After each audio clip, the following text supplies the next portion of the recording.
The train stops in Albuquerque, New Mexico. They open the bag and there's these two big bundles of grass. Turn around, you're under arrest. We're DEA. The bag wasn't yours. No, I'm not guilty and I'm gonna fight this till the end. Growing up, I was a straight A student. I only ever missed 2 weeks of school, and that's because I got in a horrible accident. Went to college, mother youngest of 9. Dad had 2 brothers. I was the first one to get a college degree in the family. Not only that, I set the bar even higher and got a master's degree. And my girlfriend and I, we were just taking a trip on a train going on vacation. The train takes off and it stops in Albuquerque, New Mexico. They're like, all right, we're taking a 30-minute pit stop. They had like a bunch of little shops right there, people selling artifacts, necklaces, bracelets, you know, and I was looking around our cart. There's a bunch of carts, and in our cart, they're all old people, like, except for the staff. The staff was young, but we were old. I mean, everyone else was old. My girl and I were like combined age, the youngest by 10 years for the next person, you know, Right. like everyone was old. I just remember that. All right, babe, let's go. So we get off the train and we're looking around, and I'll never forget, I look and I see these 2 bald Caucasian dudes walk up, and they're wearing flannel shirts and they're wearing jeans and tennis shoes and they're in civilian clothes. And I'm like, interesting. So I just look at them, and you know, the military always got attention to detail, no? So I'm just, and I noticed they go to the bags. I don't know if you've been on a Greyhound bus or whatever. Well, they have them underneath, right? Exactly. Same thing with the trains. All the bags are together. Makes sense, right? And they're checking through all the bags. They're checking through all the bags. They're checking through all the bags. And everyone starts to get back on the train, and they pulled out a black bag. I'll never forget. And they're like, whose bag is this? Whose bag is this? And no one's saying anything. They're like, well, there's no tag on it, so we can open it. And I was walking by, they opened the bag, and there's I just see these 2 big bundles of grass. And I walked by and I was like, dang. My girl and I walked to our cabin, and I heard an old lady say, that's not mine, you know, and everyone laughed or whatever. And I look over and I see the 2 guys, they beeline it to us. And they pull out they had their chain, and they pull it out, and they had badges, and they're like, turn around, you're under arrest. We're DEA. And I was like, what the fuck? And I looked at the badge, and I was like, oh shit, that's a cool badge, you know? And he's like, turn around. And I was like, dude, I'm on your side. I'm a veteran. And he's like, no, you're not. You're a piece of shit. I was like, he just cuffs me. They cuffed my girl. And I'll never forget, like, some people were staring, some people were looking away. And it was just scary that 2 guys in civilian clothes can just go and snatch you off a train and no one do nothing. Right. So I get put in a black Escalade. She gets put in a black Escalade, and we drive. And we didn't drive that far. And mind you, this was 14 years ago, so excuse my memory, but we didn't drive that far. And I remember going in a tunnel, and they parked the vehicles, and there was like 10 spots. I don't know, but we were underground. Yeah.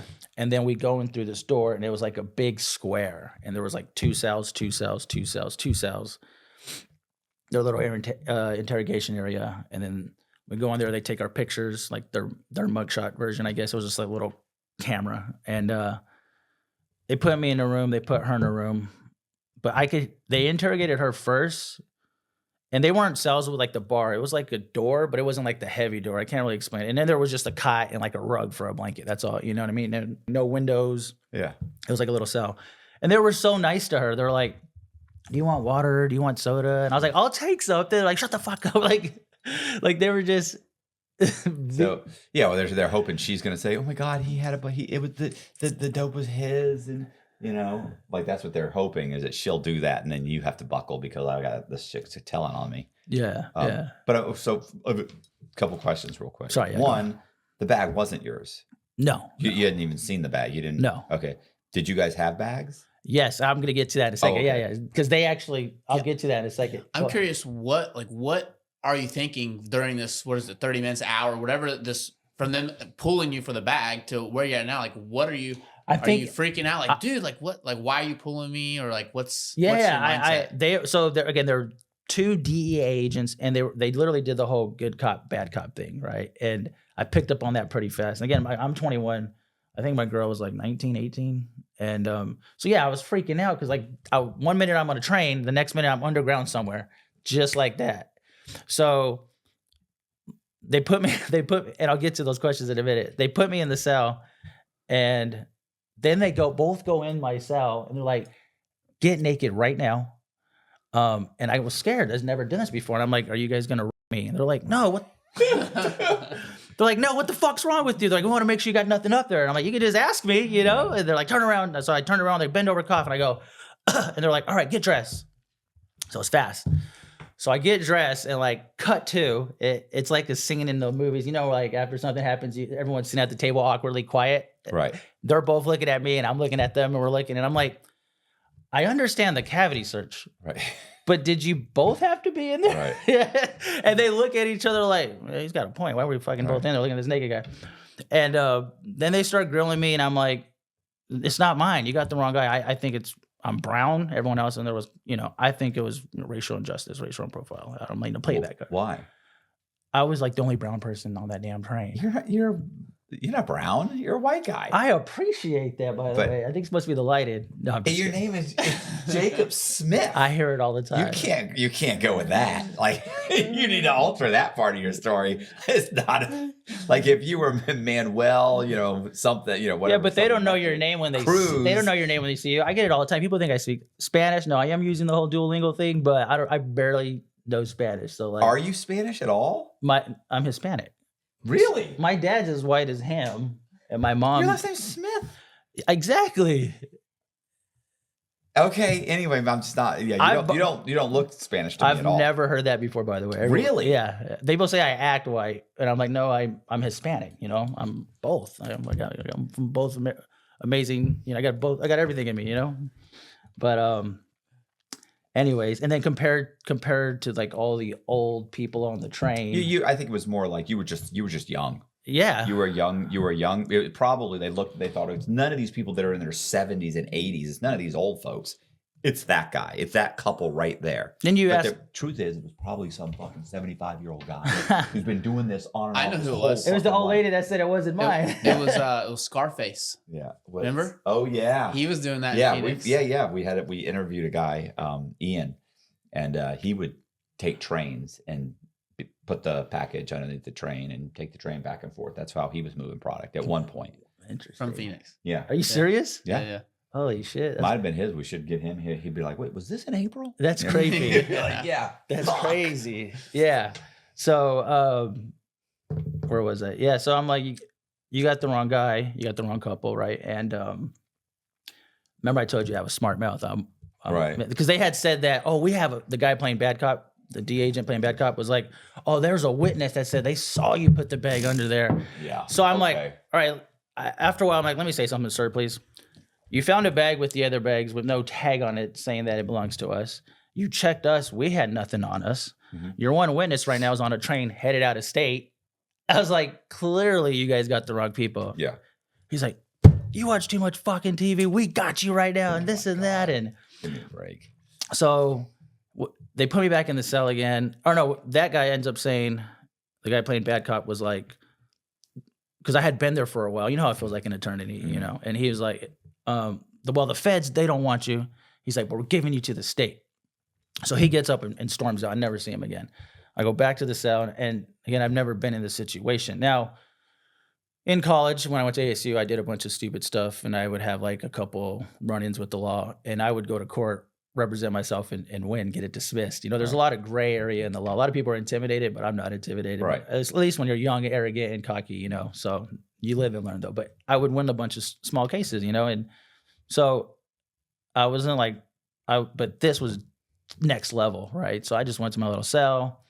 I got on my knees and I prayed, and then I was like, all right, well, I guess I'm not gonna make it a class, you know. I'm going to prison. I didn't know what was next. I thought it was prison because I thought if this is DEA and they got you and they're gonna pin it on you, then you're done, you know.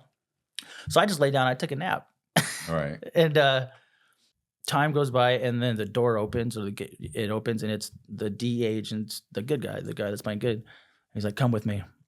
So we leave, and he's like, follow me. And he's not talking as much. He usually talked a lot before. And I missed one part. I'm sorry. At one point, I did try to say, I was like, well, they're not believing me. So I said it wasn't her. She had nothing to do with it. It was mine. I said that. The fuck are you doing? And because they tell you like, you know, do this, get this done, and you could go home, whatever. They say shit like that. This is what I forgot to rewind before I got to where I was at. And he was like, so you're telling me you took it and you were headed to Pittsburgh, and what was your plan? I was like, I was going to go to a club and try to find someone and sell it wholesale. He's like, you were going to get on a train, take it over there, try to find someone and sell it wholesale. I was like, yeah. He's like, that makes no sense. I'm like, exactly. I was like, it isn't mine, you know? And then I was like, I'm just trying to tell you what you want to know. And that's when they had put me back in the cell. So fast forward, he's like, follow me. Yeah, that kind of shit was the kind of shit that comes back on you. You end up, they both get on the stand and say he admitted it was his. Yeah. And you're like, it was a joke. When they were pressuring you. Like, what were they saying? I'm curious. I had, it's the bad guy playing bad cop. It's yours. But I want to say this real quick. When people watch crime shows, they're like, oh, I do this, I do that. Or you watch it. When you're actually there in a fucking basement with guys that just pulled you off a train and you can't do nothing. Mm-hmm. All you want to do is do what? You want to get home. You want to go home, right? So they're I watch enough crime shows. I'm 21 at the time. I listened to enough podcasts sitting in this chair. Okay, first of all, podcasts didn't exist at the time. So I'm 21 and I was barely, so I was scared. I'm not gonna lie. But when he heard it himself, when I told him, he's like, so you did this, that sounds ridiculous. I'm like, exactly. So he heard it himself, right? And then that's when he's like, well, the feds don't want you, blah, blah, blah. Because they knew it was bullshit. So fast forward, but yes, in hindsight, yes, I would never. But after just interrogation, it's yours, just say it, come on. And they fucking lied. The guy playing bad cop was trying to say that your girl was saying that. Yeah. I later find out she didn't say that. No. And I was like, no, that's a lie. She wouldn't do that because it's not true. The Supreme Court of the United States says they're allowed to just blatantly lie. Yep. They're allowed to threaten you with the electric chair. Like, you understand, if you don't, you're better off admitting it. At least you'll get life in prison. Maybe you'll get out on parole. But if you don't, you're going to get the electric chair. Like you just threatened to have me killed. And so people will admit, oh my God, and they start thinking, oh my God. Just like you said, these guys just came and grabbed me. I'm in the basement. And now they're telling me that I'm going to be in the electric chair within a year or two. Yeah. So I better admit it. And then they admit it. And then later you find out that then of course they get the lawyer. The lawyer's like, why'd you admit it? You're like, well, he said this. You're like, but now you did fuck up. So now you are looking at fucking doing 20 or 30 years because you just owned up to something. But they're allowed, and you think, well, I didn't think, he could lie to me. Mm-hmm. You're wrong. Mm-hmm. They are absolutely allowed to lie to you. 100%. If you sleep hot at night, you know how disruptive that can be. Whether you're having trouble falling asleep, you're waking up sweating in the middle of the night, or all of the above. That's where Ghost Bed can help. As the makers of the coolest beds in the world, Ghost Bed is your go-to for cooling mattresses, cooling pillows, and cooling bedding. From their signature Ghost Ice fabric to patented technology that adjusts to your body's temperature, every Ghost Bed mattress is designed with cooling in mind. So whether you want a plusher mattress that cushions your shoulders and hips, or a firm option with exceptional support, your Ghost Bed will keep you cool and comfortable all night long. When you purchase a Ghost Bed mattress, your comfort is guaranteed. You can try out your mattress for 101 nights, risk-free, to make sure it's the right fit for you. Plus, they offer free shipping, and most items are shipped within 24 hours. If you're not sure which Ghost Bed is right for you, check out their mattress quiz. You'll answer a few questions and get a personalized recommendation. Even better, our listeners can get 50% off site-wide for a limited time. Just visit ghostbed.com/Cox and use the code COX at checkout. Again, that's ghostbed.com/Cox with the code COX at the checkout to save a whopping 50% off site-wide. Before we get to what happens down the line, Matt, what do you think at this point? Is he screwed because he gave that statement?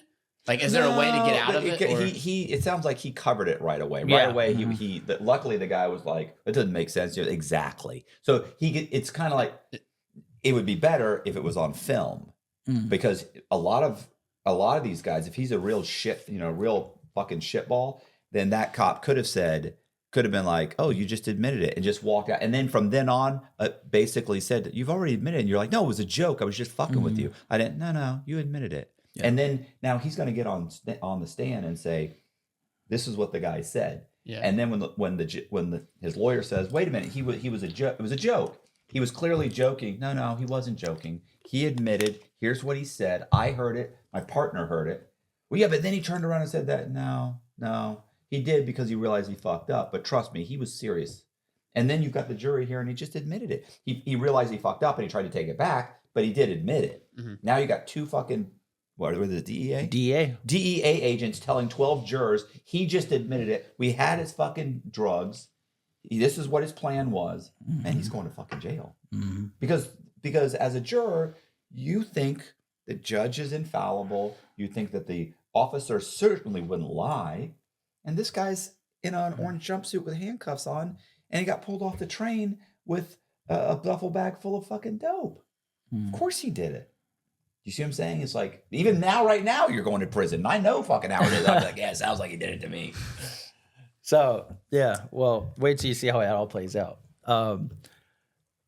So, he after all that, he was like, the feds don't want you, the state's taking it. He walks off, and the other guy comes and gets me, and we go to an elevator, and we get in the elevator, and he's just looking at me, just arms crossed, just looking at me. And I'm like, what the fuck? I was like, I think we're getting transported, right? And I never got dressed out or anything. I was still in my civvies, and I had no cuffs or anything. And then the doors open, and I see for the first time in hours, I see my girlfriend. And she walks in. And I was like, oh my God. And I'm like, can I hug her, And he just nods. I'm like, oh, come here, baby. I love you. It's okay. And she's like, I'm scared. I was like, it's okay. And she's like, they were asking me all these questions. And she's like, I told them you don't even smoke cigarettes. And this and that, And I was like, it's fine. It's going to be okay. And the elevator goes up, and the doors open. And for the first time in hours, I see light. And I'm like, what the fuck? And he's like, walk out. So her and I walk out of the elevator.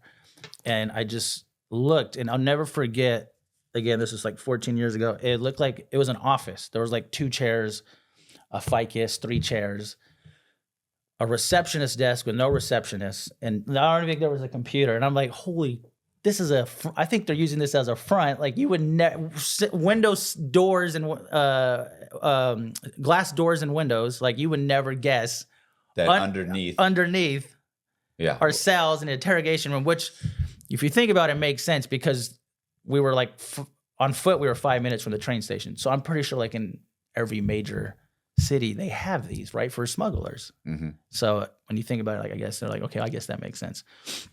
So we turn the corner, and I see our stuff in chairs. And he's like, I'm going to do something I've never done. He's like, I'm going to let you guys go. He's like, here's your money. I had 1,000 cash on me. He's like, here you go. Here's your stuff. Did you ask him where my duffel bag is? No, fuck no. Because it wasn't mine. He was like, now the state's going to contact you in 3 months. He's like, they're going to go after you. He's like, so check your mail and, make sure you respond appropriately because you don't want to get fucked and miss your date or whatever. Yeah. Get arrested driving, get pulled over for a stop sign violation, and have to go to prison. Yeah. Exactly. And I was like, can we get our tickets back so I can get reimbursed? He's like, no, we've confiscated those for evidence. I was like, all right. He's like, here's your money.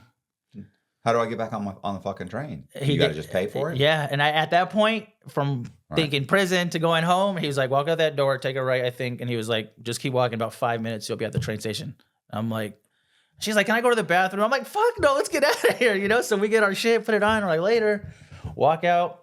And then when you walk outside, there's like other stores, there's like antique shops and stuff. And you're like, damn, they don't even know who they're next to. Right. You know what I mean? So it was kind of crazy. That was trippy. It actually makes me think like what other stuff that government. Like it makes me Men in Black.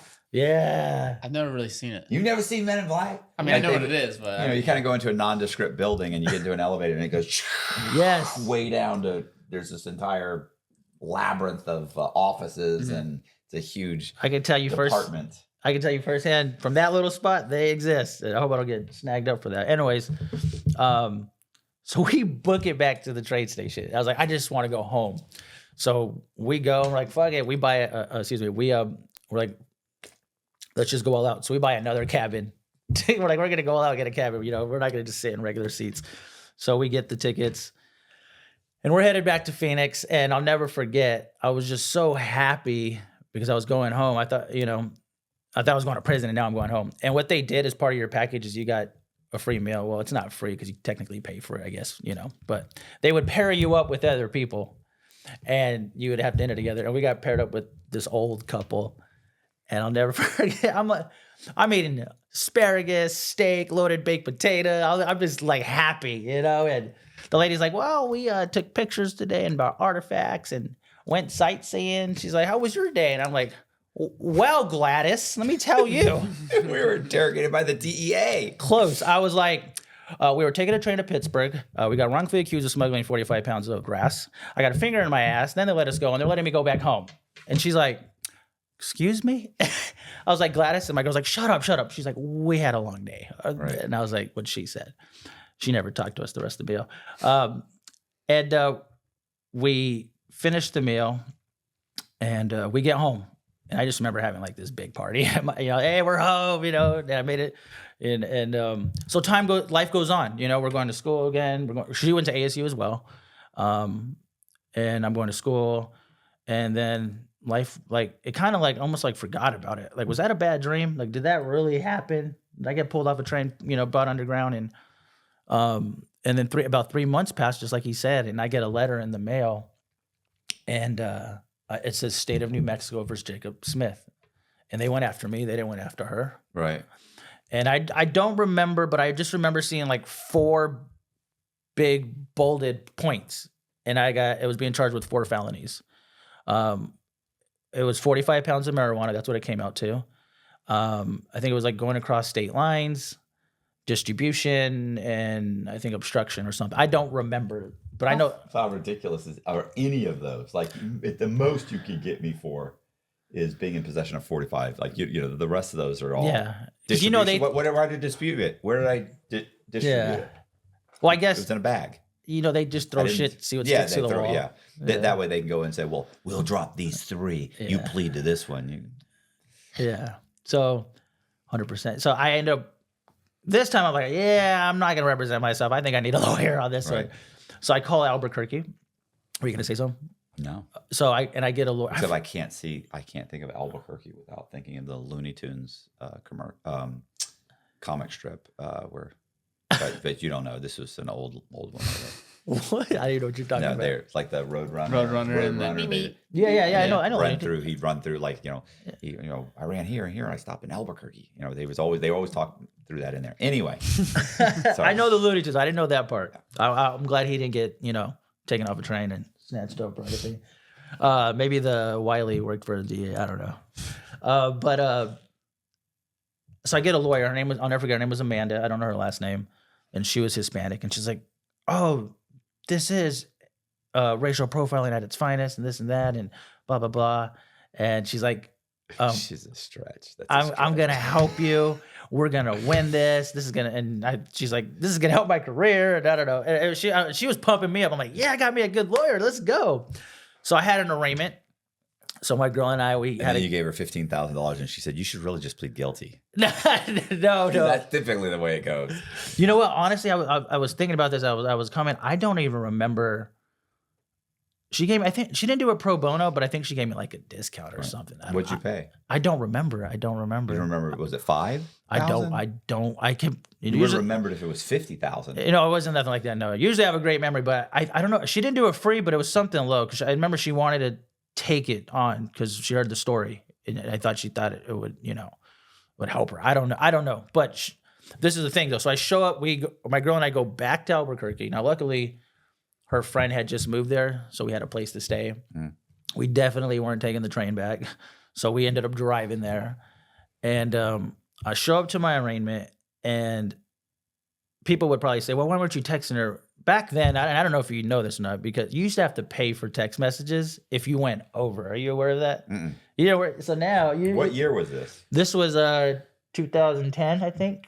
Yeah, 2010. Okay. So before unlimited messaging came, you would get like 200 text messages a month. And if you went over, it was like 25 cents a message. I once had like $1,100 phone bill. Jesus. And I paid it. I was like, I don't want to deal with that again. And then shortly after, they came up with the limited texting. So it's not like I could have just been blowing her up during this time. So I'm calling her and she's not answering. And then finally, you know how they call your name out, Jacob, whatever. And it's this young guy. I'll call him Chad. I don't know. And he's like, you're Jacob Smith? I'm like, yeah. He's like, hey, I'm here for Amanda. She can't make it. I'm like, what? And he was like, she has a big case right now. I'm like, I am the big case. Like, what? Our priority. What? He's like, don't worry, we got you. I just remember him saying something like, we've already kind of worked out a deal. Yeah, this is first appearance anyway. So yeah. That's not a big deal. Exactly. But For me though, Yeah, I understand. Your state of mind is like, oh, I've been talking to her. You don't know anything. And he was like, I'm her junior associate. Like, and this guy looked like he just got his law degree like yesterday. Like, Right. I just was like, I'm fucked. But yeah, you're right. It was like first appearance. But he was like, oh, we already talked to the prosecutor. He's like, we got something for you. He's like 3 and out, and I'm like, 3 and out what? He's like 3.5 years prison, and then you're out. I'm like, what? I'm like, no, man. I got a class next week. I go to ASC. I was like, this isn't happening. He was like, you completed. I'm like, no. Yeah. And he was like, it's like 3 baseball seasons. I'm like, this ain't a few good, man. Like, don't be playing with my life here. And I was like, no, especially not with Amanda here, you know? So I said, I'm not guilty. And so I'll never forget. His name is Judge Whitaker. He was like a strong, stern black judge, like didn't play, you know? And he like demolished the guy before me. And I was like, oh shit. So I go up there. And I'm all standing like at a parade arrest, you know, military and everything. Yes, sir. And, you know, and I don't know how he knew this stuff about me, but he's like, I understand you're a veteran. Thank you for your service. I also understand you're attending Arizona State University. He's like, I am going to allow you to go back and stay in Arizona. I didn't even know they were going to try to keep me in New Mexico. He's like, I'm going to allow you to go back to Arizona, go to school, just, you know, stay in touch with your lawyer, and don't miss any court dates. I was like, okay, yes, sir. Oh, I guess, sir, you know? And he was like, by the way, before I leave, you know, and he's like, I'm like, yes, sir. He was like, I need you to do a book and release down at the county jail. I'm like, yes, sir. And I'm sure you know what book and release is, right? It's like, yeah, they're going to process you, take your photograph, take your fingerprints. Yeah. Maybe make you do a piss test, and so they got you all on file and give blood and give DNA. So I'm thinking like, oh, in and out. Wrong. So I tell my girl we have to go to the county jail before we go. And I remember driving opposite of her friend's house. So we were like on the other side of town, I guess. And I remember it being kind of remote. And we pull up to the county jail, and I'll never forget this experience. I walk in, I have my paperwork, and luckily for me, I remember going through it. The CO, I think you want to call him, he ended up being prior service too. A lot of things about like, you know, prison guards and cops, a lot of them are like prior service. So like we kind of have that connection. And he was really cool with me. He was like, oh, you're going back home? He's like, don't worry, I'm gonna get you in and out of here. You know, you look really young. You shouldn't be in this place anyways. And he looks at my paperwork. He's like, oh shit, you really about that? And I'm like, no, I'm innocent. You know, he's like, yeah, we all are. And he puts me in, then I go to the cell. And this was crazy. I sat in the center with my back against the cell so I could see everything. The corners were like dark. I didn't want to go to the corners. They had like the little brick wall over there with the toilet. You know, you kind of like half see, whatever. And I'll never forget, I'm just sitting there, and a guy walks in and like beelines it to the toilet. And he's like sweating and he's defecating, I find out, drugs. Right. Another guy comes in, goes over there. He's like, did you get it out? He's like, yeah. He pulls out a syringe. I'm like, I thought they checked you when you came in, you know? And right. He's like, all right, let's get ready. And I'm about to go down for some time. I guess they wanted to get high, you know? And I'm watching this, and I'll never forget. He's like, oh man, you broke it. He's like, what are we gonna do? And out of like the crevices of the darkness shadows in the corner, a little crackhead walks out. And he's like, oh, I can fix that for you. Just let me see that. Just give me some. He's like, all right. So he fixes it. And I just watch them get high. Now, I just came from court, so I'm wearing dress shoes, jeans, a sweater vest, tie, and a shirt. You know, I'm just like, I'm standing out like a sore thumb. I was like, I don't belong here. And I'm just watching this guy. They're getting high over there. And then eventually they come and they're like, Smith. I'm like, right here. And I got out of there. And they, to their credit, they got me in and out in like 4 hours. By the way, in New Mexico, I was there for about 4 hours too, in underground. Right. So it was about 4 hours. So they got me out, and I'll never forget. I was leaving when I walked out of the jail. There was like 1 or 2 cars left, and one car was leaving. It was my girl. I'm not lying. I was like, "Wait, I'm here." You know, I tried to turn my phone on, you know, and it was getting dark. And she turned around, and got me, and she's like, "I was about to go back to so and so's house." I was like, "No, I'm done. Let's go home." So we go back home, and this is where it starts to get interesting, is because as time starts to progress, I get a call from my lawyer. I'm like, "Hey, they want to offer you 2.5 years." And I'm like, 2.5 years? I'm like, no. You know, more time goes by. And I don't remember, but I just remember time was going by. And she's like, hey, they want to offer you a 1.5 years. Yeah. I'm like, no. And then finally she's like, hey, they want to offer you, time goes by, 12 months. No, they offered me a year. And she's like, it's just 1 year. 1 year, that's it. And I was like, no. And then they offered me 12 months supervised probation. And I'm like, what's going on, Amanda? Like, yeah, you're not understanding that this is not my this is not my dope. yeah. I'm not going to plead guilty. I'd rather go to fucking trial. Mm-hmm. There's no way you can connect me to that bag. Mm-hmm. My girl's going to say it wasn't my bag. She hasn't been charged. Yep. Like, you just don't want to. What, you not want to spend a day convincing 12 people that this wasn't me? They have nothing that ties me to this. And I'll get to that in a second. You're 100% right. But you never know what happens. And so she's like, well, interesting chain of events has been happening. All the prosecutors have been passing on your case. No one wanted to take it. And I was like, well, what's going on? She's like, well, the camera that took your guys' picture malfunctioned. So they don't have your pictures anymore. The tickets that placed you on the train that they confiscated have gone missing. So they can't legally place us on the train. Mm-hmm. And she said, and my favorite one is, half of the 45 pounds of marijuana has gone missing from the evidence room. And you can't make this up. I'm like, what? I was like, I'm more I'm more ready to go to trial now than I've ever was ever. Yeah. So I was like, oh my God, Amanda. I was like, we got to put in motions for dismissal, And she's like, yeah, 100%. And I had a date coming up and everything, and I have to go back to New Mexico. Finally, I get a date, and we showed up, and I was feeling confident. And she was like, oh, we got this. We had put in 4 motions for a dismissal. One was for the tickets because they can't place us on the train. Mm-hmm. Half of the weed is missing, so there's no way they can even. I guess they would have to bring new charges, right? Yeah, well, they have to bring all the evidence has to appear in court. You have to be able to bring everything in and put it on the. I mean, unless it's unless it's an entire whatever cargo or truckload or something where they can't physically bring it in. They still have to bring in some of it. They still have to show we still have it in the whatever. But yours is just it's half of it's even gone. Yeah, 100%. First of all, real quick. Yeah. I mean, we get back to the motions. Is first of all, like that. It sounds to me like it's either corruption, pure corruption in that department, or incompetency. In either way, I should walk. Mm-hmm. So sorry, go ahead. No, you're fine. And I'll get to the motions. Sorry. Yeah, the motions. So we put in a motion for the tickets being missing, half the weed being missing, the bag not having a tag on it saying it's even ours. They found it with the other bags. And then I think the last one was like their witness. One thing they said that at any time the agents and their witness could show up to testify to any of and they never did. Yeah. So I felt like those were strong. First, like especially the first 3. First of all, their witness may be an 85-year-old man with cataracts, and really, if we just push this off long enough, he'll die. Yeah. He's not going to show up at all. He's going to die. You can wheel him in a wheelchair, and he's probably. I think that was him. Mm-hmm. Because this was a course of I'll get to it in a second, like 3 years, but and it's Judge Whitaker still, and he was actually being cool at first. He's like, hey Smith, and I was like, oh okay, we had a good report, I thought, and just. Denied. He denied all 4 of the motions. And I was just like, what? No way. Like I looked at Amanda, and he looks at the prosecutor, and he goes, and she was like some young female prosecutor, and he was like, the trial will start next week as scheduled or whatever. Or that's what he was going to set it out for a week.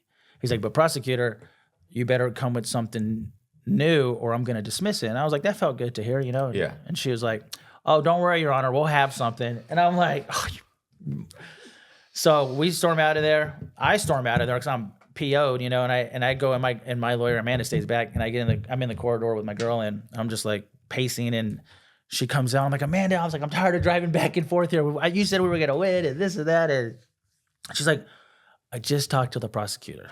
She's like, they want to offer you 12 months unsupervised probation. She's like, you can stay in Arizona. She's like, this can end today. You call in once. But you're still pleading guilty to a felony. Exactly. So she was like, and you call in once a month, and it's unsupervised. And I look at her, and she's like, and think about this, Jacob. When you go to trial next week, if you don't win, she's like, the 3.5 years was a plea deal. If you lose, you're gonna get more time. Yeah, you're probably looking at 4 or 5 years in jail, possibly. Yeah. So I thought about that. And I looked at Amanda and I was like, what have I been saying since day one, Amanda? Like, I'm not guilty and I'm going to fight this till the end. And I was like, you go tell her, no deal. She looked at me and she's like, all right. I wanted to tell her, like, you're the best lawyer ever. We got this, but no. So she goes in there and tells them whatever. And my girl and I leave. We go back. I'll never forget. I saw the prosecutor storm out. She looked kind of bad. So that kind of made me happy. And my girl and I drive back home. And I'm like contemplating the whole time, like, should I call, change my mind? Like, I'm thinking about my future. I'm thinking about my son. Like, why risk it? Is it? And I'm like, stand your ground. You know what's true, and stand your ground.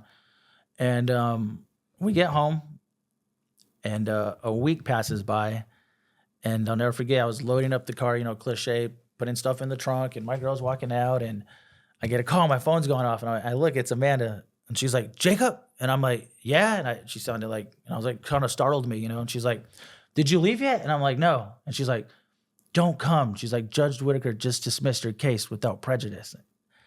And I think I dropped on my knees. I was like, oh, thank you, God, And I was like, well, what does that mean, actually? And she's like, well, they legally have 5 years to bring back charges or, put a case together if they wanted to.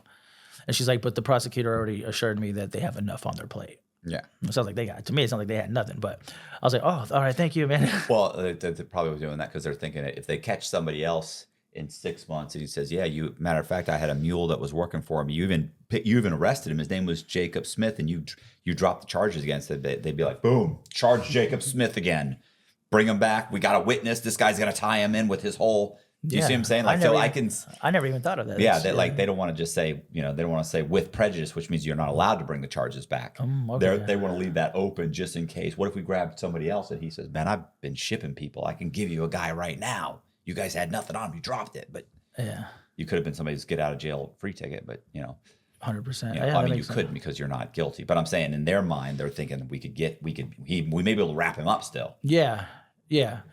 I never even thought of that. How long the statute of limitations is? Probably only 5 years anyway. Well, they told me already at 3. They told me 5 years from that date. Right. So this was January 2013. So I was happy, but I didn't know if they were going to pull any shenanigans. But 5 years came and went. January 2018 came. The statute of limitations was up, and yeah, that would have haunted you, bro. You would have every job you would have gone to, everybody. If you wanted to be a lawyer, you're not being a lawyer. Yeah. If you wanted, it would have been a major problem. It would have been a thorn in your side for the rest of your life, that charge. Yeah. Thinking to yourself, oh, fuck it, I'll just sign and I'll call in for the next 12 months. It'll be over. No. That would have haunted you. I know guys that have stuff that's 10, 15 years old, 20 years old. They pled guilty to a felony that was a joke, and they only pled because they brought him the offer, and if they probably could have gotten it thrown out completely, and they thought, oh well, it didn't matter, just 6 months. It's not 6 months, it's your future. Yeah. So what were all the costs associated with that whole process? Like, I only had to pay the lawyer. I didn't have to pay, which apparently was so little you don't even know how much it was. Yeah. And how much time? You think 8 hours. Yeah, he did a total of 8 hours in custody or waiting to be. Yeah, in custody. 8 hours. Yeah, 8 hours. And I found that was, in the grand scheme of things, not a lot, right? But when you're in the moment and over time, though, and you have that over your head, when's this gonna end? When's this gonna end in my future? Like you said, I mean, this process was so long. I remember I started college January 2010. I graduated December 21st, 2012, the day the Mayans predicted the world would end. I was like, let me get my degree first. Because remember, I went to summer, I got it in 3 years. And then the case ended in January 2013. So I literally started and finished college during this whole process. That's all, and the whole time it's just hanging over me, And so all the costs associated with driving there, staying in hotels, staying with friends, doing all the gas, whatever. Mileage. So would you say under about 5? This costs you about $5,000. Under 10, what? Under 5 for sure. Under 5. Yeah, for sure. Yeah. So the stress. The stress is everything. Yeah. One thing though about the agents though, I found out because they never even showed up too, and I think that's what pissed them off. One retired, and one got relocated, so they never even showed up ever again. So seeing them again. And they were originally pushing for you to do 3 years. No, the deal that my lawyer Yeah. offered me was 3.5. The deal. The plea deal. The first initial plea deal was 3.5 years. And he was like, just sign it 3 and you're out. He's like, 3 and out. That's what he said. I was like, get the out of here. I was like, and, people that have done time, These lawyers, they're not incentivized. Like, if you, like, oh, no. They're not incentivized to try to win for you, really. No, like, once they don't care. Matter of fact, it works to the less time they put into your case, the more money they make. Yeah. They're incentivized to try and convince you to plead guilty as quickly as possible. That is a very quick, fast process. Yeah. They go to trial. They have to dump a ton of time into research, into spending several days in front of the courtroom, so going to multiple different hearings, plus all the research that they have to go through. That's why a lot of these guys who do go to trial, they'll tell you, like, my lawyer went to trial, like, bro, this guy he didn't know anything. He got up there, he's talking about stuff he doesn't know. He's saying stuff like he was a complete clown. I paid this guy $20,000 because there's no incentive for him to really be prepared. Yeah. So let's just say someone gets tied up in something like this. Like, and they need to win this case. Like, is there a certain pay structure that they can do to help incentivize a lawyer? You would think that you would think you would go in and be able to say, look, I'll give you $10,000, and if you win at trial, I'll give you another $10,000. Because luckily in the state, the lawyers don't cost an arm and a leg. You said if you had to go to a federal lawyer, they'd be like, okay, I need $50,000 up front. If we go to trial, you'd be like, fuck, are you joking? And they'd be like, no. Unless maybe they were new and desperate, they might have wanted $25,000. When I was looking at lawyers for my first federal case, because the second one, they took all my money. But the first one, I still had some of that money. So in the first one, when I interviewed 3 different lawyers, the first lawyer wanted $15,000. She had just retired. Well, sorry, retired, whatever. She just left the U.S. Attorney's office. She had been a U.S. attorney for 10 years, and she wanted $15,000 because she had just started her practice. But I sat down with her, and we talked, and I felt so uncomfortable with her. She was so serious and so like. She's not joking around. She had no personality at all. And I remember when we walked out of there, I was like, I don't feel good about that lady. Like, and my brother-in-law went with me. He's a lawyer. Oh, so he went with me, and he was like, yeah, the guy that, apparently she was a good U.S. attorney. I go, I feel like she's still a U.S. attorney. Like, that's how she was like looking the whole time. She's like, and you did what? And you did what? Well, I mean, it sounds to me like you're guilty. Like, I think your best bet is to, and I'm sitting there thinking to myself, like, and I was guilty, but I don't need the judgment, asshole. You know what I'm saying? Like, she was a jerk the whole time. She's like, well, this could happen, this could happen, this. And it was just like, just bad vibes.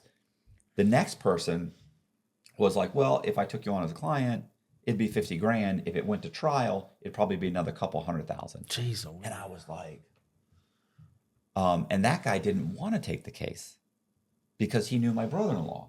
And he said, if I plead you guilty and you do get jail time, I'm always going to be the guy that sent his brother-in-law to prison because I didn't get you a good enough deal, because I couldn't keep you out of prison. Because I honestly don't even want that. I don't want the case.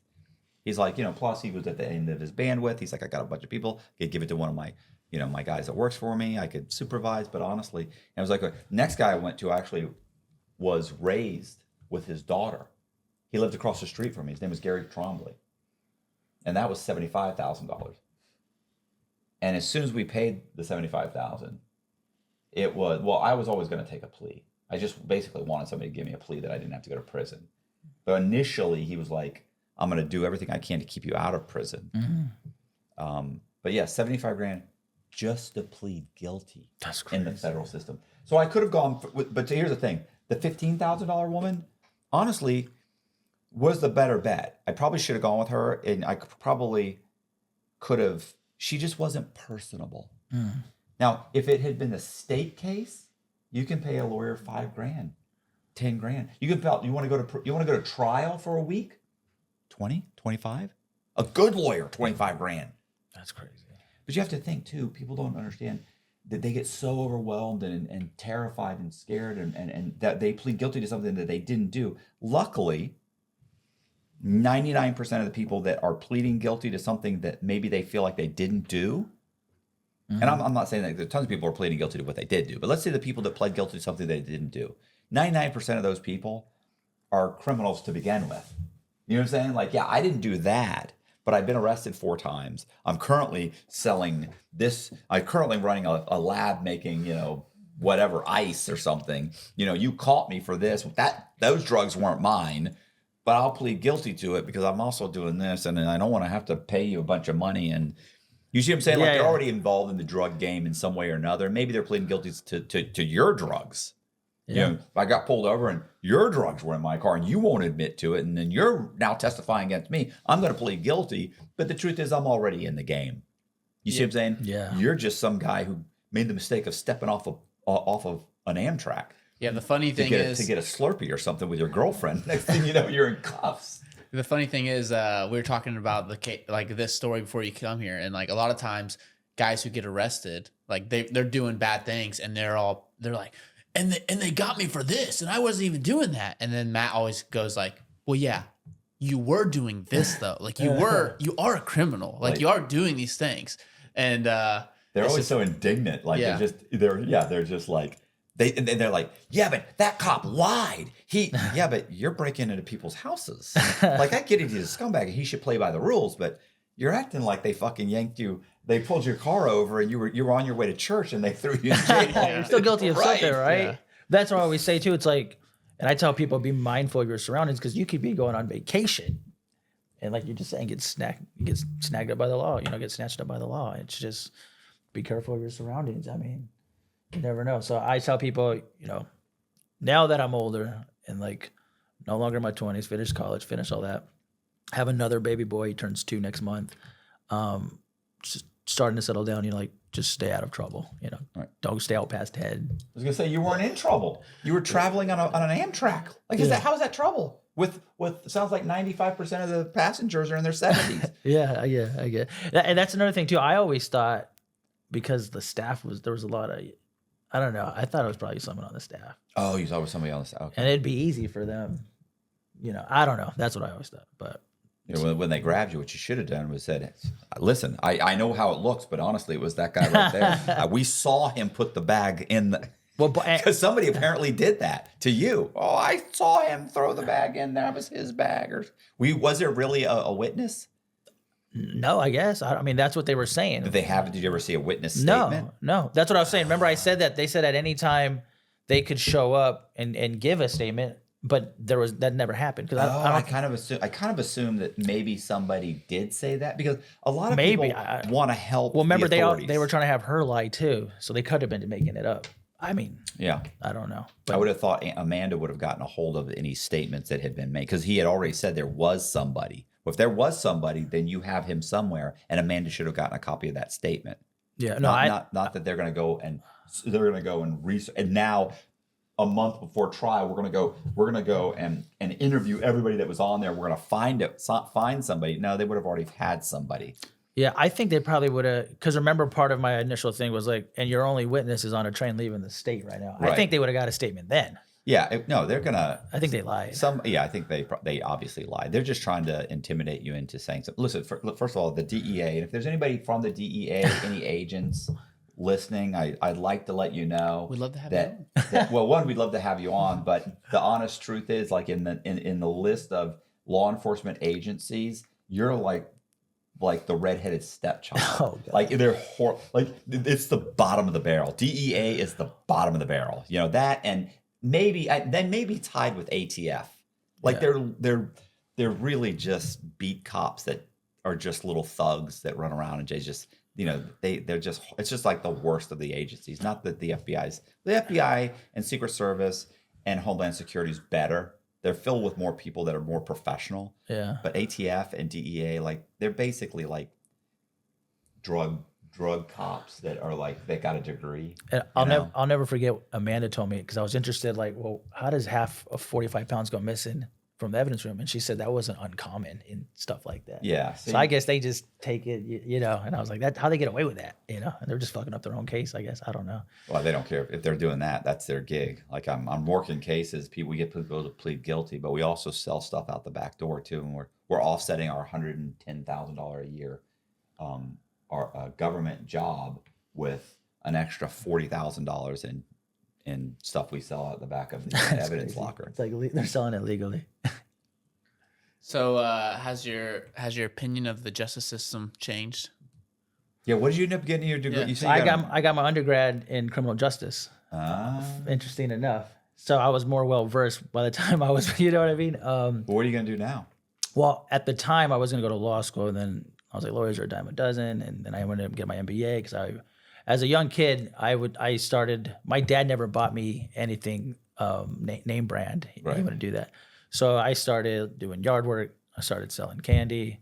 I was selling so much candy, I had a little work, and I'm like in the 7th grade. You know, I had like Right. my friends working for me, so I always had that entrepreneurial mindset. And then I went and got my MBA.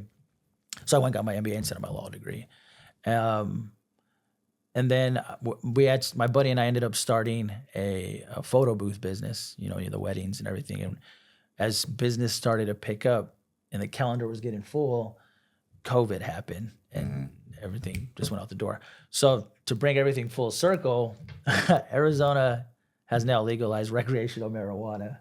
So I'm actually No. You're just like Ian. Yeah. it's a gold mine. It's a gold rush out there. So, but yeah. So you got a business doing that? I'm working with my buddy on trying to get the licensing out there. Bro, and everything. honestly, listen, if I was going to do something, I would get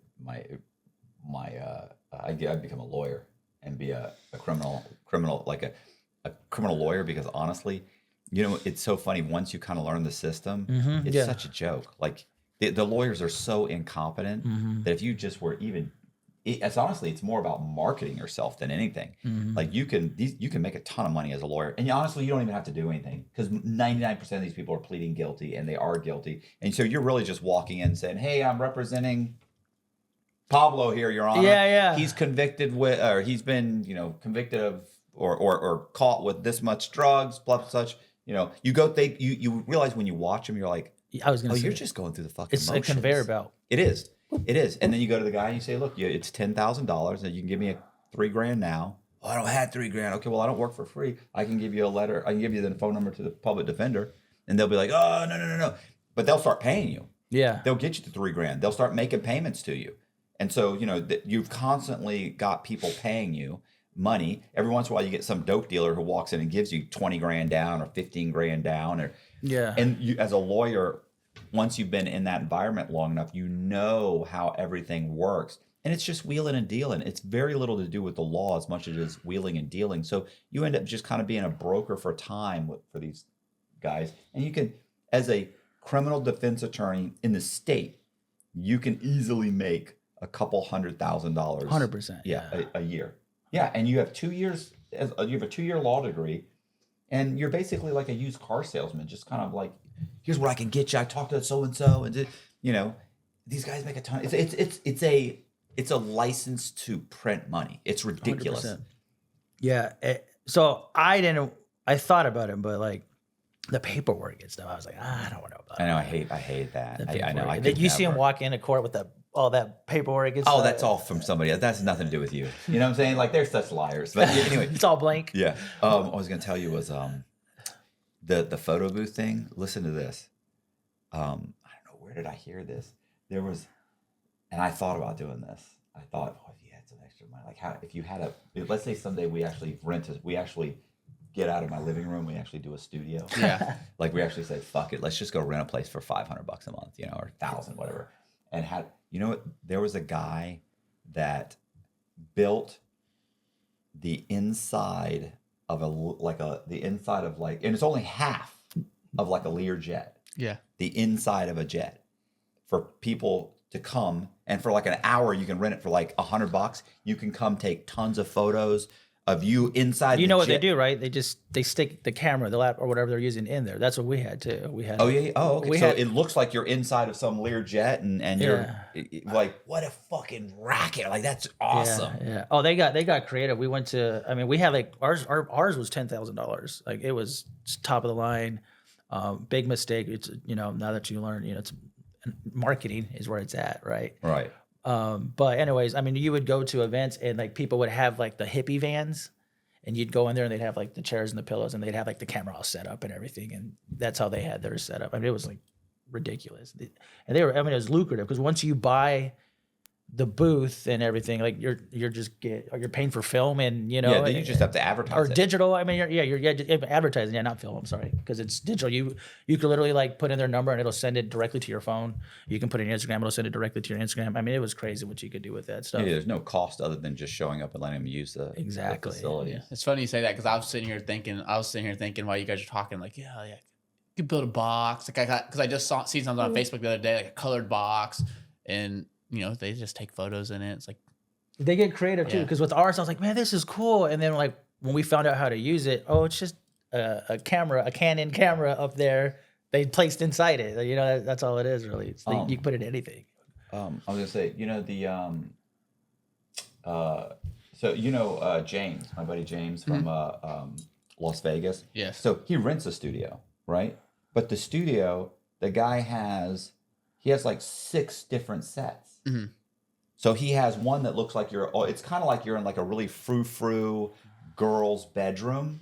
Like, I mean, like, it's got little pillows everywhere and it's pinkish and beige and it's got so it's for women, the girls that want to do like the makeup videos and stuff. Cameras all set up, but of course it's just one corner of the room that's built out with all this different furniture and stuff. He's got another one that's more of a business type setting. He's got another one that's like the Joe Rogan kind of podcast thing. He's got this is all he does. And he has packages for like $400. Mm-hmm. You get this many videos, this much editing, this much time.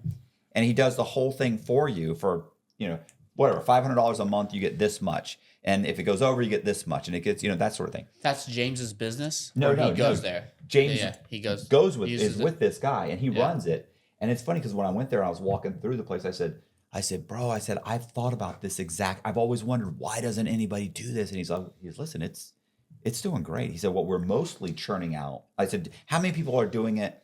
I guess the way I look at it is this. People are going to come in. They're going to do, because everyone wants to start a YouTube channel, right? They all think they're going to blow up. I have a great idea. Okay.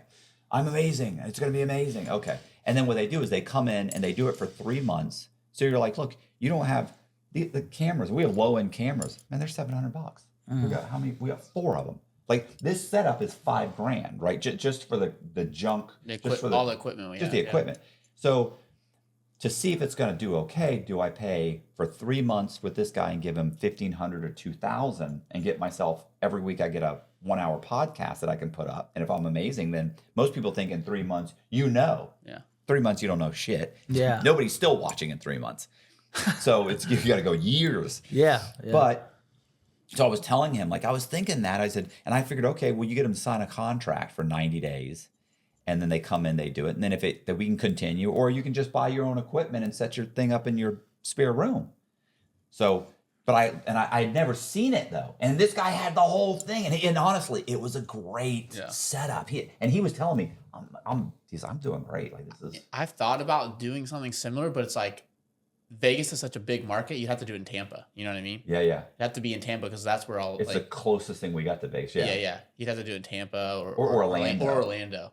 But yeah, you have that, and then you have it set up. They pay the standard fee, and then it's like you can upcharge for editing. Oh, of you course. can upcharge for hey, like look, we know how to run a successful podcast. Like we've done all this. Like this, we'll do everything for you for the premium. Yeah. Well, who does that kind of. Ian kind of does that. Ian Bick has built out an entire studio of sets and everything, and he does all the editing. When I was there like a year or so ago, he was doing he was giving packages to local business owners where it's like they come in and he interviews them, and then he cuts it up where he cuts himself out, and they're just telling they're like little TikToks and stuff, But it was a whole thing. And this guy's doing the same thing. He has the same thing. He has the upgraded packages or special packages for your business. If you're a lawyer, if you're this, if you're that. So yeah, I always thought that would be good. So, well, it just made me think of it when you mentioned that you had the photo thing. Yeah. That would have been an extension of that. Yeah. And, but I just lost my train of thought. But now you're doing go ahead. Yeah, so I'm trying to bring it full circle. Okay, After going through all that, Arizona finally a couple years ago became the recreational drugs. Yeah. Hey, you want to hear something? I think there are channels that do that too. Say that. There are channels that do that too. They talk about they do whole channels based on just different types of bud, different types of powder, the products, everything. Yeah.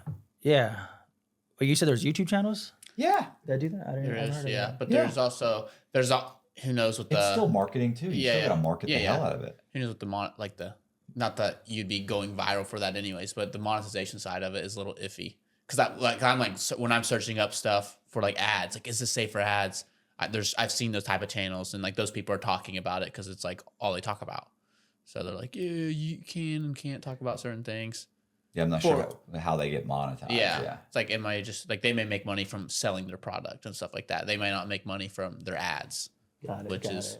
Yeah, the problem with that in business is it's marketing. It's still just, you're going to have to just be an amazing marketer to make money because there's so many people that are, there's so many people that are in that business. Well, that's the good thing about dispensaries is like everyone smokes weed, right? So like they'll just map a shop and go to the nearest shop. Cause like what I was getting at is there's so many dispensaries out there. It's ridiculous. Like there's enough for everybody to eat, you know? Right. And I'll never forget when they had brought it up, I think it was $25,000 because they had to enter the raffle to get a license. I believe it was $25K. It was $25K. And that was to enter the raffle. So if you lose, then you lose your 25 grand you back? get zilch. What a fucking Well, check this out. I went to I don't know if it was a board meeting or whatever. I went to one. It was on a webcam, and I put in. I was like, I propose that we have at least one for $5,000 to give like the little guy a shot, and it got passed. So whoever got their license for $5,000, you're welcome, because I proposed that and it got passed. So someone got a license out there, like the golden ticket, right? That's what it was.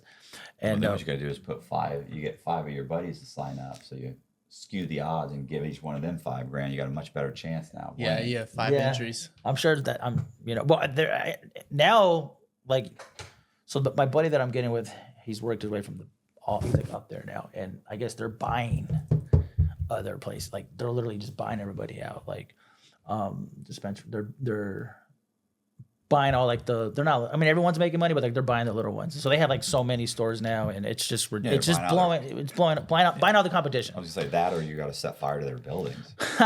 I'm sorry. I didn't say it out loud. Sorry. Yeah. So to bring it full circle, my story, and then to get into the marijuana industry legally, I think it's kind of ironic, but yeah. So, and this time, I don't have to worry about being wrongfully accused or anything because it's legal. So, because this time the marijuana in the bag will be yours. yeah. I actually have one more quick marijuana story if you guys want to hear it. Yeah. You want to hear it? Yeah. Okay, I know, right? You think I would stay away from it? So, again, this is back in ASU, or no, this was after college. I went through. So that girl I was with, we actually broke up. Right. And I messed up. I was really, at the time, I was just really, really a bad person.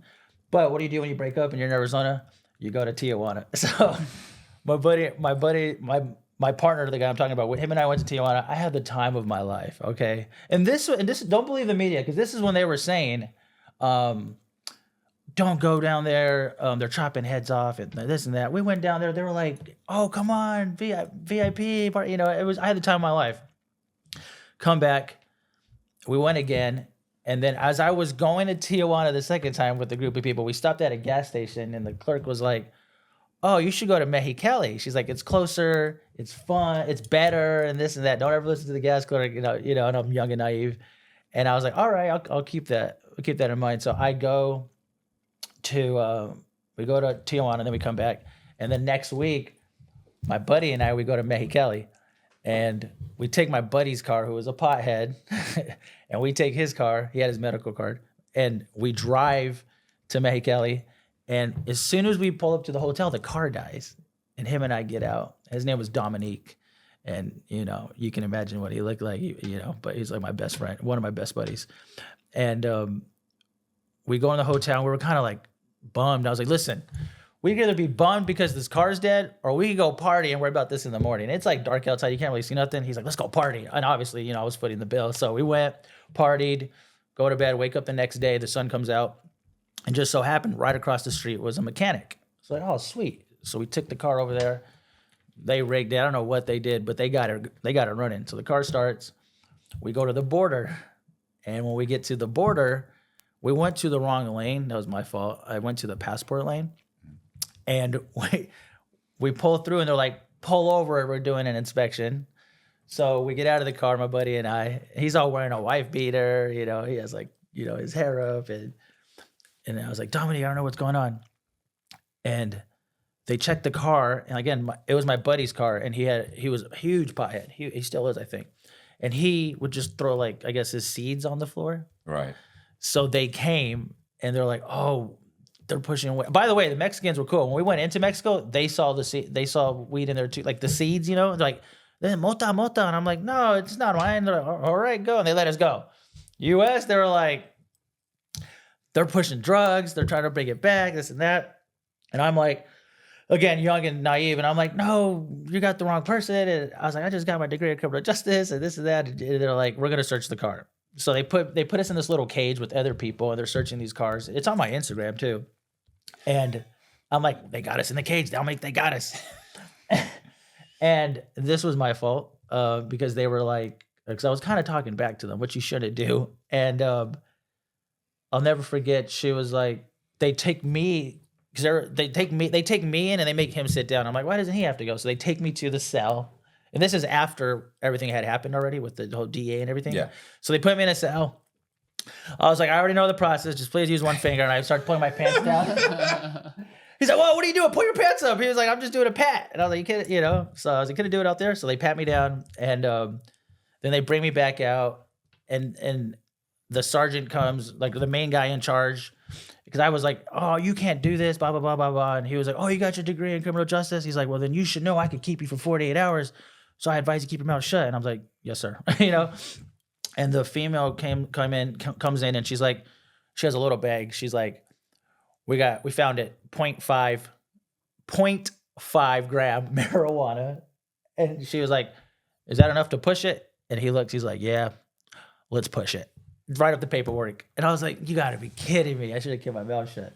So they then take me to a little office, and there's another guy. And I was like, they're like, if you sign this paper right now, we'll let you go and everything. And I was like, I'm not signing nothing. He's like, if you don't sign it, he said, if you sign it right now, you're getting charged for $5,000. You're going to be fined $5,000. I was like, $5,000 for 0.5 grams? He's like, but if you sign this paper, you only have to pay $500. I'll get mitigated to $500. I was like, I'm not signing nothing. And he was like, fine, then we'll confiscate the car. I was like, all right, where do I sign? But I wasn't getting charged or anything. It was just a fee, right? You know what I mean? Right. So I signed it, just had to pay $500. So I read everything, signed it. He's like, all right, here's your keys, get out of here. Was that yours or Dominic's? The what? The you said it was a little bit of weed. So remember, it was my buddy's car, not Dominic's. It was my buddy Justin. I'm sorry, to be confusing. He wasn't on the trip with us. We took my roommate's car, Dominique and I. And I was like, he has his marijuana card, so he would just throw like seeds on the floor. And this guy's savage. Like, I don't understand the seeds thing. Why don't you throw them outside? Like, what? Yeah, that's another story. And the reason why I got hit with it is because Arizona is a driver's state. Who's ever behind the wheel, no matter what, is at fault. So, and I'll never forget. So then I signed in, like, yeah, you're just getting with the founder, or fine, that's it. You just pay it, and that's it. And I was like, all right, okay, cool. As long as I haven't been here before. So we drive off. They gave us the keys, like, get out of here. So we drive off. It was only like an hour and a half probably. And we start driving, and I'll never forget, before we had went to the border, Dominique said, hey, let's switch. I was like, no, let's switch after the border. I swear to God. And he had said that. He's like, And he was like, you should let me drive. I was like, Dominic, if you were driving, your ass would be in Gitmo right now. You're lucky I drove, okay? And we drove home, and the car died when we got home. As soon as it never started again. My buddy, it never started again. I'll tell you, I think God be watching after me.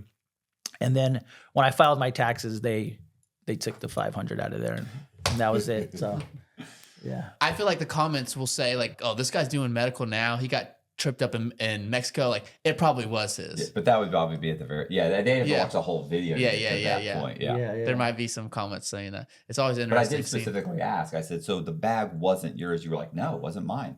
Yeah. So what would you say to the people that in the comments if they are and they don't believe you? Right. Yeah. What if people think it's your? What's like another phrase like?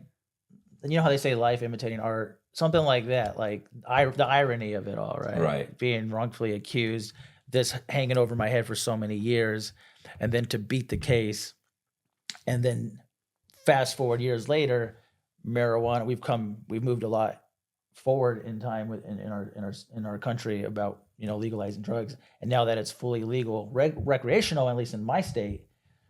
The irony thing is after being in trouble for it. Now I get to do it legally and make money off of it, But the irony is that you were almost convicted of it and you hadn't done anything. 100%. Right. And now I'm actually doing something, but when I'm doing it, it's legal. So 100%. Yeah.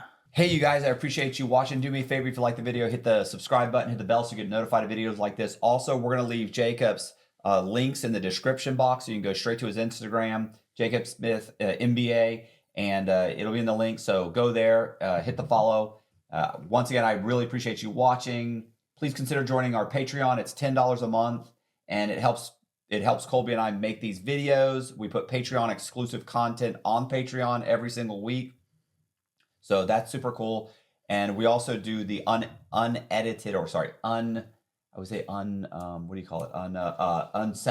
Yeah, uncensored. Uncensored video, full uncensored videos go on Patreon too. So once again, thank you very much. See you.